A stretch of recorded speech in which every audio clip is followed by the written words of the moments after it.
Dalam satu bulan, Jakarta terbakar 166 kali. Dalam satu minggu, Jakarta terbakar hampir setiap hari. Selama tahun 2012, Jakarta sudah terbakar 688 kali atau ada 2 hingga 3 kebakaran setiap hari. Membakar ribuan rumah, mengusir ribuan warga. Jakarta membara.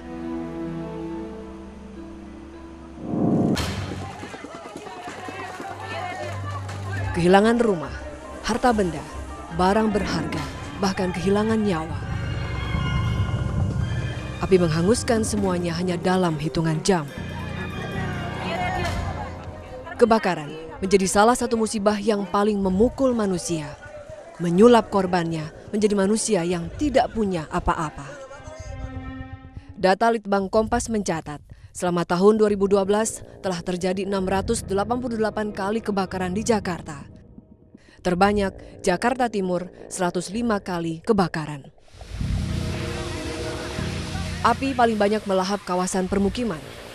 Hingga Agustus 2012, kebakaran telah menghanguskan 187 unit rumah, membuat ribuan orang kehilangan tempat tinggal. Apa yang membuat Jakarta membara? Data Litbang Kompas mencatat, penyebab kebakaran terbanyak adalah hubungan arus pendek listrik, 305 kasus. Kompor meledak, 46 kasus, berada di posisi kedua penyebab kebakaran di Jakarta. Daya yang mereka gunakan kadang-kadang melebihi, apalagi masyarakat kita sudah semakin konsumtif. Sementara kemampuan untuk membayar listrik dan sebagainya itu kadang-kadang tidak mau sulit. Nah, cara pintas yang dipergunakan dengan cara seperti itulah yang bisa kita indikasikan sebagai salah satu penyebab mengapa masalah ini selalu terulang dari waktu ke waktu. Kebakaran paling sering terjadi di kawasan permukiman padat penduduk. Bangunan-bangunan berdiri di kawasan ini secara alami, lepas dari proses perencanaan tata kota. Jadi masalah di kita itu adalah revitalisasi ini terlambat dilakukan, yaitu karena tadi kepadatannya demikian tinggi, semua persoalannya itu menjadi masalah di belakangnya. Nah, ini membuktikan carut marut tata kelola lingkungan itu dibuktikan dengan mudahnya terjadinya kebakaran. Setiap kawasan administrasi punya titik-titik rawan kebakaran. Titik-titik inilah yang menjadi kawasan langganan kebakaran. Mari ke Jakarta Barat, tepatnya Kecamatan Tambora. Ini pemandangan yang kerap terjadi di kawasan padat penduduk. 125 rumah di Kampung Janis habis dilalap api. 200 kepala keluarga terpaksa kehilangan tempat tinggal. Kobaran api tidak hanya membakar rumah, tapi juga memakan korban jiwa. Ketinggalan tidur di atas. Anak kecil berapa orang tuh? Umur berapa anaknya? 2 balita malang tidak sempat diselamatkan orang tuanya.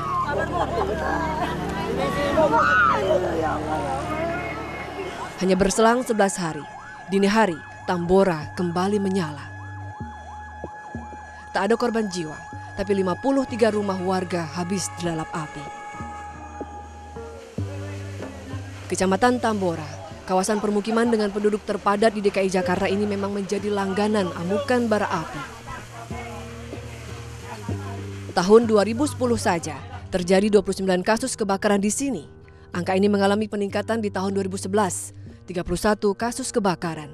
Artinya dalam sebulan setidaknya terjadi 2 kali kebakaran. Dan dalam 3 bulan terakhir ini saja telah terjadi 6 kali kebakaran di Tambora. Kerugian materi pun tidak tanggung-tanggung, miliaran rupiah. Kebakaran di permukiman padat gampang meluas bukan tanpa sebab. Bangunan di permukiman padat berdempet satu sama lain. Sebagian besar berbahan semi permanen. Kondisi fisik seperti ini mempercepat luas amukan api jika terjadi kebakaran. Belum lagi jalan yang sempit dan tidak teratur, mempersulit kerja pemadam kebakaran menjinakkan api. Seperti kebakaran di Karet Tengsin, Jakarta Pusat. Rumah-rumah di kawasan ini saling berdempet. Sebagian besar bangunan semi permanen. Maka tidak heran ketika kebakaran terjadi, api dengan cepat membakar ratusan rumah penduduk di 4 rukun tetangga. Kesulitan kita adalah karena jauh dari tempat-tempat mobil kita parkir. Karena ini di seberang kuburan, maka sumber air pun relatif jauh sekali kita ambil begitu. Karena kebakaran ini relatif sudah cukup lama sehingga kesulitan kita pertama adalah jauh dari tempat mobil parkir dan harus sambung menyambung begitu. Kawasan permukiman padat bisa dipastikan jalannya sempit, menyulitkan petugas pemadam menjangkau lokasi kejadian kebakaran. Aset ya, aset biasa untuk ke lokasi yang padat penduduk ini memang agak sulit. Mobil-mobil pemadam itu sekarang semuanya besar. Ya paling dikit ya kita yang punya yang kecil-kecil ada 4-5 unit, itu memang betulnya tujuannya itu tadi untuk mendukung pas kejadian di daerah-daerah padat penduduk. Terus gitu jalannya, aset jalannya kecil, nah itu dia paling depan.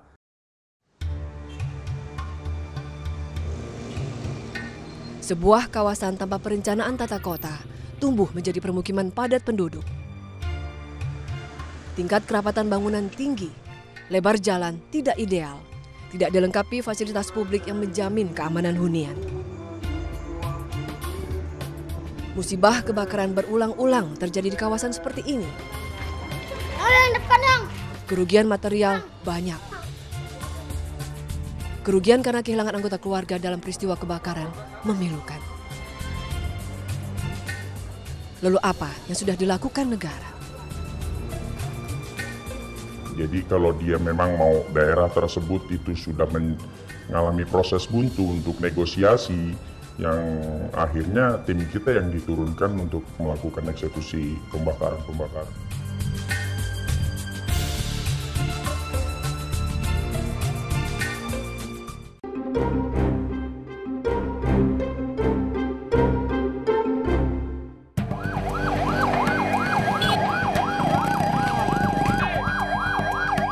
Jakarta, 688 kali dilalap api selama tahun 2012. Rumah dan harta benda yang hangus nilainya ratusan miliar rupiah. Ribuan kepala keluarga kehilangan tempat tinggal. Apa penyebab kebakaran tersering? Arus pendek dan ledakan tabung gas. Benarkah?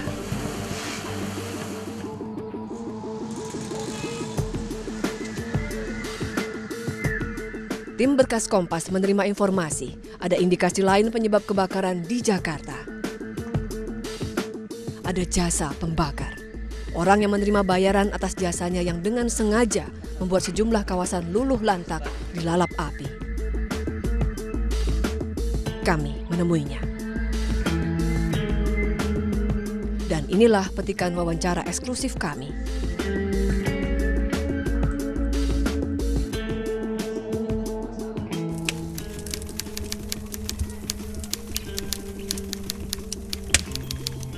Jadi kalau dia memang mau daerah tersebut itu sudah mengalami proses buntu untuk negosiasi, yang akhirnya tim kita yang diturunkan untuk melakukan eksekusi pembakaran.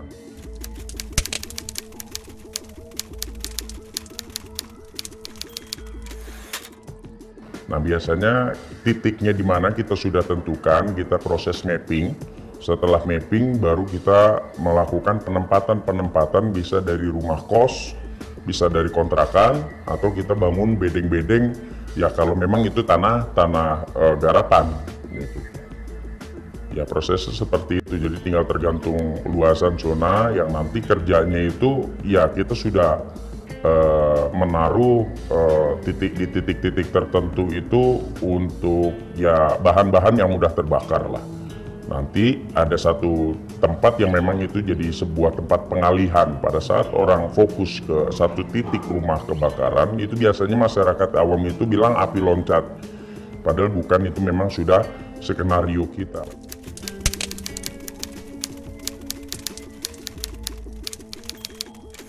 Bisnis, murni bisnis. Kalau pas politik aja pas lagi kebetulan. Mereka ini para pengusaha yang memang punya masalah lama. Masalah lama itu sulit untuk dinegosiasikan, itu biar dia bisa membebaskan lahan karena situasi kisruh dia mainkan ini. Ya kan, karena suatu sekarang ini musim panas ya kan, terus juga lagi ada pilkada dan lain sebagainya, itu pemanfaatan seperti itu toh yang disalahkan toh pihak yang sedang bertikai gitu. Nah setelah itu bisnis tetap berjalan nantinya.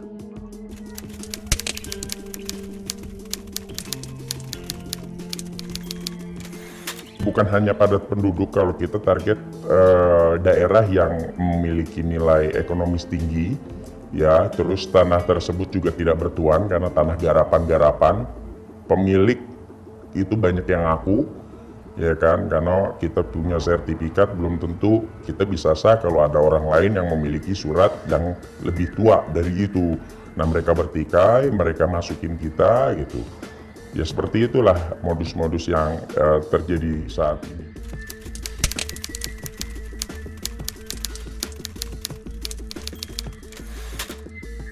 Jakarta Utara itu kayak daerah penjaringan, ya kan, itu kan masuk antara Jakarta Barat dan Jakarta Utara. Terus Tanah Merah itu di daerah Jakarta Barat itu adalah daerahnya itu seperti ya kayak daerah dekat-dekat ya, terus daerah-daerah di mengarah ke wilayah Selipi sana lah, itu daerah-daerah itu.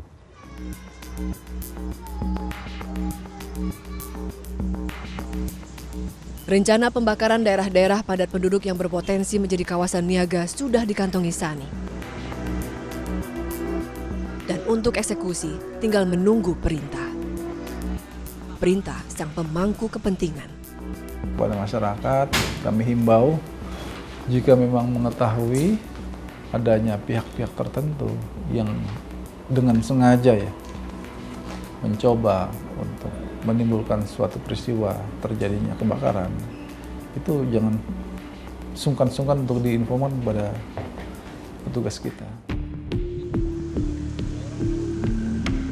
Wilayah permukiman yang berpotensi dijadikan kawasan komersial sudah masuk dalam cetak biru tata kota. Sampai saat ini, banyak kawasan permukiman yang berdiri ilegal atau dalam sengketa lahan. Persoalannya karena tanah-tanah yang berada di kawasan rawan kebakaran tadi itu juga beberapa kepemilikannya juga merupakan lahan sengketa. Sehingga keberadaan kawasan-kawasan yang rawan kebakaran tadi tidak semuanya masuk ke dalam tata ruang tadi, dalam peta tata ruang, artinya di dalam RT RW sampai dengan di RDTR tidak masuk. Dan inilah kawasan komersial yang telah berdiri di atas ruang terbuka hijau atau permukiman yang habis karena kebakaran. Kami mencoba menemui pemerintah daerah untuk mengkonfirmasi mengenai tata kota Jakarta. Untuk kawasan-kawasan permukiman yang kelak menjadi kawasan niaga, cara-cara apa yang digunakan untuk membebaskan kawasan-kawasan itu?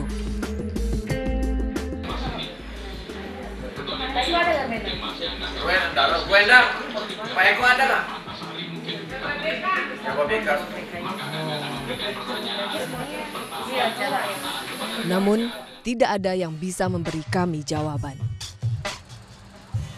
Memang, sebuah kekeliruan bila warga secara ilegal berdomisili di lahan tak bertuan atau di lahan sengketa. Tapi demi kegiatan komersial, apakah benar menggusur warga dengan menggadaikan keselamatannya? Ada perusahaan yang angkat tangan masalah itu, tapi ada pengusaha yang dengan gampang dia bisa atasi. Ini nih banyak yang terjadi tergantung akhirnya daripada jenis pengusahanya ya. Saya tidak usah sebut nama ya, tetapi ada yang orang pengusaha yang dengan cepat, dia bisa berdeal secara baik ya. Rumah ibadah pun bisa pindah. Tapi tidak timbul keributan karena sama-sama happy. Tapi ada yang menghadapi itu udah terbentur ya kan. Jadi saya kira tanpa berburuk sangka, saya kira kita memang harus melihat pertama-tama bahwa dua-duanya pemain gitu ya. Artinya pihak yang menduduki tanah juga mengharapkan semacam pelipatan harganya. Di pihak lain juga orang yang menginginkannya juga memang karena berpikir bahwa di situ ada uang tuh. Kalau dia bisa dijadikan mall atau yang lain. Di mana negara saat keselamatan warganya berada dalam lingkaran ancaman? Kami tunjukkan ada pihak yang sengaja membakar sejumlah kawasan permukiman untuk kepentingan uang.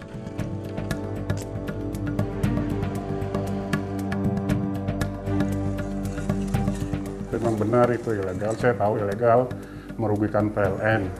Tapi karena konsumen kemauannya gitu, saya kerjain.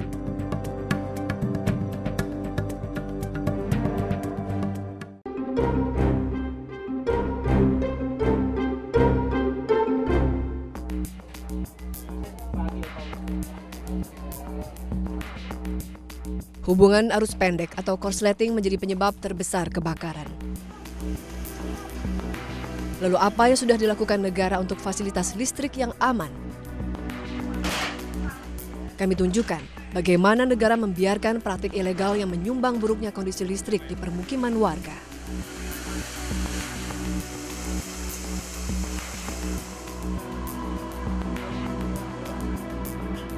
Tim Berkas Kompas mendatangi satu kawasan padat penduduk di Jakarta Barat. Rumah-rumah di sini berdiri di atas tanah tak bertuan. Ilegal.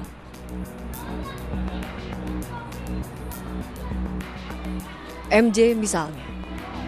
Jangankan sertifikat tanah, kartu tanda penduduk pun ia tak punya. Meski demikian, MJ masih berkesempatan menikmati aliran listrik. Hidup, coba dibuka Pak. Bagaimana bisa? Ya nebeng nyalur, yang tadi itu. Jadi kita dipungut biaya 50. Gitu. Kalau untuk kesananya itu dia urusannya. Kalau saya mah hanya nebeng.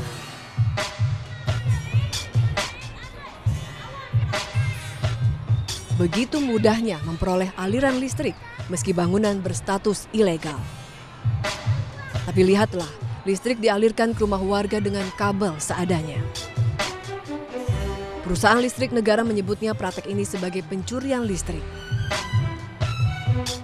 Pencurian itu juga sangat berbahaya karena biasanya dilakukan dengan menggunakan material yang tidak standar. Atau misalnya kita mencantol sendiri listrik dari jaringan yang ada di dekat rumah, dari tiang ke tiang itu. Kita cantol, kemudian untuk keperluan sendiri ataupun untuk keperluan umum. Itu yang mohon maaf sering kita lihat ya, itu ngambil langsung dari jaringan, itu sangat berbahaya.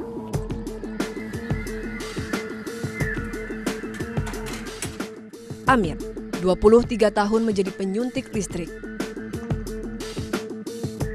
Pria 45 tahun ini bisa menambah daya listrik. Dengan keterampilan Amir, daya listrik konsumen bisa bertambah tanpa harus membayar biaya tambahan kepada PLN.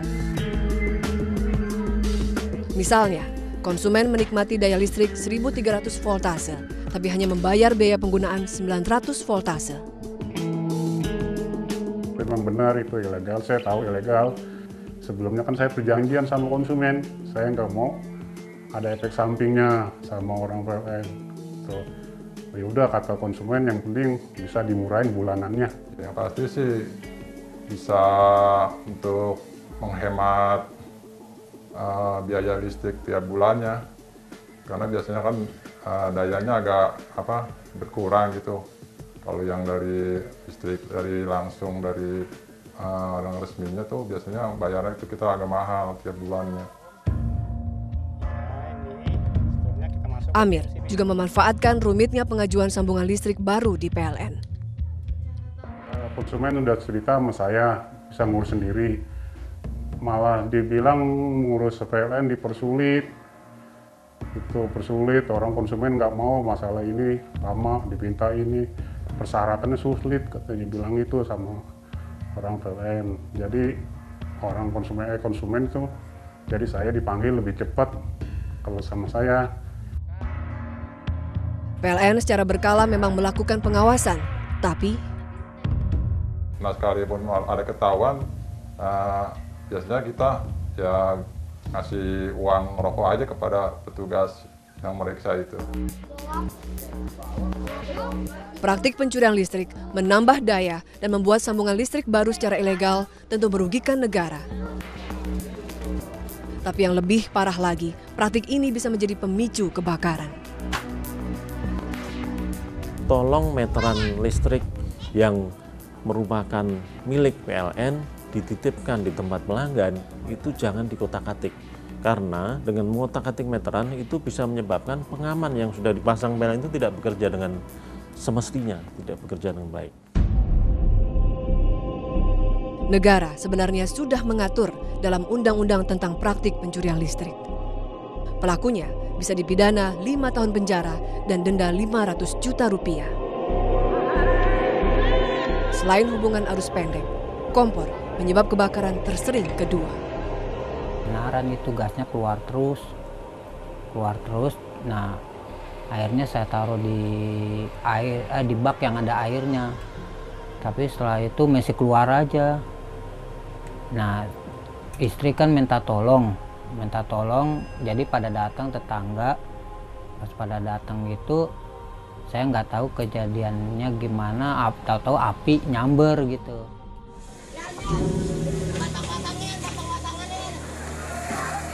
Lalu bantuan apa dari negara untuk korban kebakaran? Pemerintah DKI akan bekerja sama dengan pihak-pihak terkait